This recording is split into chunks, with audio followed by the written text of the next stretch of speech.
Hello everyone, I'm Zath, and welcome back to my channel for another Manga Haul video. This Manga Haul is for the month of May. You can check out my previous month's Manga Haul in the link below. Now, without further ado, let's get to it. Starting us off this month is actually the box set I'm using as my backdrop here, and that is Bakuman, the complete series, volumes 1 through 20. This went on sale for a price that was too good to pass up. It's actually my first box set I've purchased outside of a silent voice, and I have to say, overall, it looks pretty good, and it's sturdy. The books sit in there pretty nicely, so these box sets are actually decently made. The story is about two boys who are trying to make a manga and get it published into fictional Shonen Jump. Both the writer and the artist is the same people that did Death Note, so the character design is pretty great. I've only read the first 2 volumes, but I really enjoyed what I've read so far, and I look forward to reading more. I probably won't read this right away, but I'm really glad to have it in my collection regardless. Next up is my current favorite ongoing series, and that is The Promised Neverland. This month I decided to catch up on all English release volumes, and got volumes 2 and 3 to fill the gap of my previous month's manga haul, as well as volumes 6 through 9.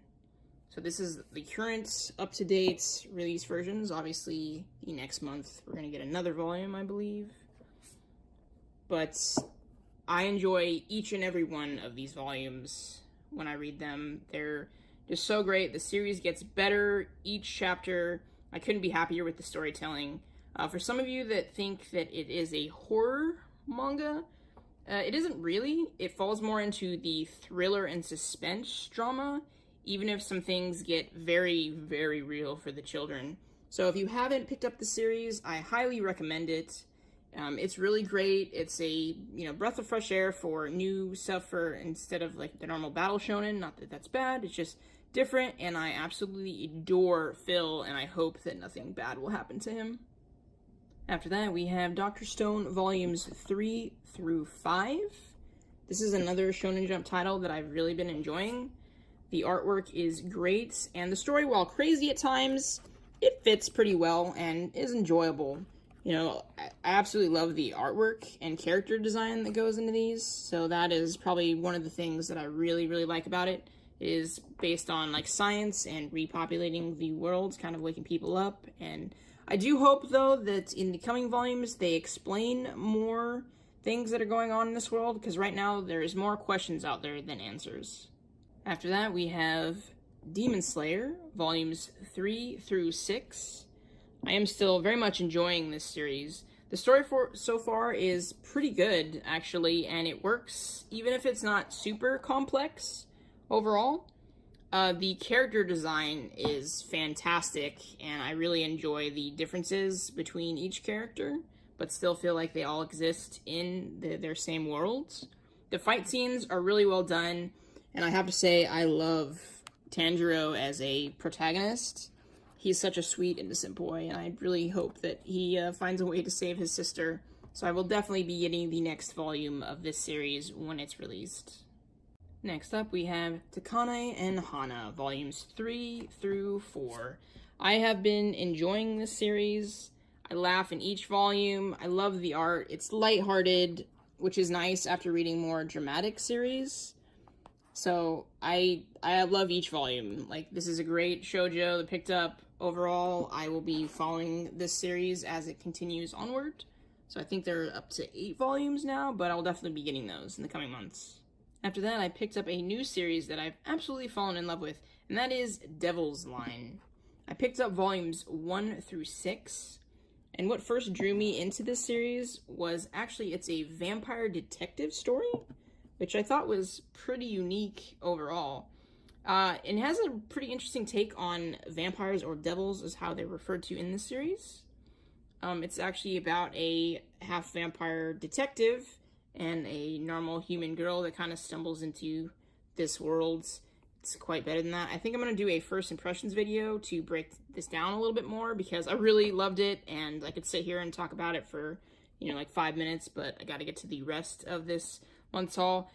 It's a really good series. Love the world building. Art did take me a little bit to get into, but I think it fits in its world, in its place. not as refined as, some artists can be, but I think it does its job in aiding the storytelling overall, and where you feel like the grittier side of society overall. Definitely pick it up if you're looking into that story, because it's really good, and I think there's only 13 volumes of this series, but I will definitely be picking up the rest. Next up is another new series, and that is To the Abandoned Sacred Beasts, volumes 1, 2, and 3. Vertical had a sale this month, so I decided to try the series out. It seemed pretty interesting premise. Basically, there is a civil war that's taken place, and one side was getting decimated by the other, so they made these beasts to fight for them. Our story starts off following Nancy Bancroft, whose father was turned into one of these beasts, and he was ended up murdered by this hunter. So she kind of wants revenge, and then stumbles into kind of wanting to know more about why this happened and whatnot. I like Nancy's design overall. She has this really cool elephant gun, and basically this is kind of a Western theme, steampunkish, so I'm 110% on board with trying it out. But yeah, the artwork looks good. The story premise is really interesting, so I hope that it does get better and explain some stuff as time goes on, but I'm willing to give the first 3 volumes a try. Next up is Noragami's volume 6 and 7. Still not up to date with this series, but I love the cover art. Like, it's just so great, and I did enjoy what I read when I read volume 1, so probably trick of these in each haul if I find them on sale and whatnot. But looking forward to catching up with that series. Next up, we have Wotakoi, Love is Hard for an Otaku, volumes 1 through 3. What drew me to this series first was because it's rare, but all the cast are adults. They go to work, they work for the same company. Even though they're all into different fandoms, they still manage to coexist. One guy, for instance, he's a really hardcore gamer, while his childhood friend and new girlfriend enjoys to ride BL doujinshi. One woman is really into cosplay, and her boyfriend just reads manga. Overall, the volume, how that it's made by Kodansha, is really nice. They also included color pages, so I really liked that. Loved the artwork of this series. The expressions are some of my favorite in manga. Like just how they draw expressions is just really great. Loved the story overall. There's memes in here for gamers that's really funny to look at. And overall, just really enjoyed this manga series. So I'll definitely be picking up the next volume.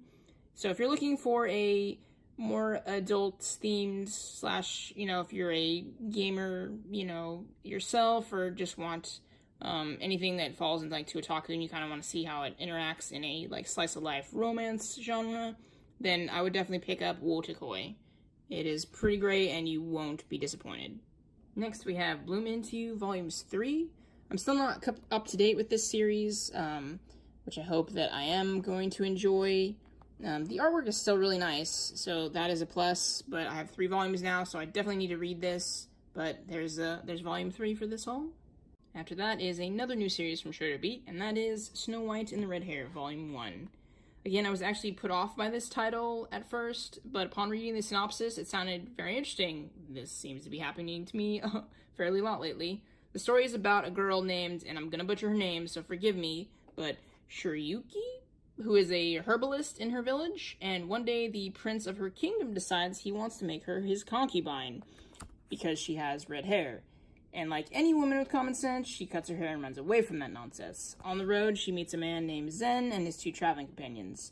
All in all, I had a lot of fun with this first volume. The characters were interesting, loved the artwork. The woman is not just a damsel in distress. She actually has an important role in her village as an herbalist. She wants to make a life of her choosing and not just be the, woman on a guy's arm because it's easy. There was a scene in here that really captured kind of the overall feel for me. And that was she's captured, and she uses her knowledge of herbalism to get away, which I thought was a cool take on the actual the damsel in distress trope. Artwork, as you saw, is lovely, and I've already pre-ordered the next volume, so I think I'm gonna really enjoy this series. So if you haven't checked it out, I think you should go pick it up and try it yourself. And to wrap up this video, a series that probably needs no introduction, and that is My Hero Academia. Volumes 1, 2, and 3. I really liked the anime when I watched it a while back, so I decided to pick up a few volumes of the manga to see if it was pretty much the same or if there was any improvements. For someone like me who reads American comics, this series is kind of in between those comics and manga. The story is about a boy named Midoriya who lives in a world where everyone has a superpower, or quirk, but he unfortunately does not. He gets a random encounter with the greatest hero of all time, All Might, and he gains a quirk. He goes to an academy to learn how to be a hero in this world. The artwork is really good, but what the series really excels at is character design. Everyone is unique, and you can kind of feel like that hero vibe where everyone is a pretty large cast, but everyone looks different, has their own expressions, their own feels to it, so that's really nice to see. The other thing I really like is how they draw Midoriya's shoes. He has these huge, red shoes, and I don't know why. It's just funny to me because he's, such a small kid, but he has these huge boots. But anyway, the manga is ahead of the anime, so I look forward to getting to new content, but I'm hoping I'm going to enjoy this series as much, or if not more, than the anime. And that's going to do it for May's Manga Haul video. Thank you all so much for watching. As always, if you have any opinions on these series, or any additional recommendations for new series, let me know down in the comments below. Again, I'm Zath. Have a good day.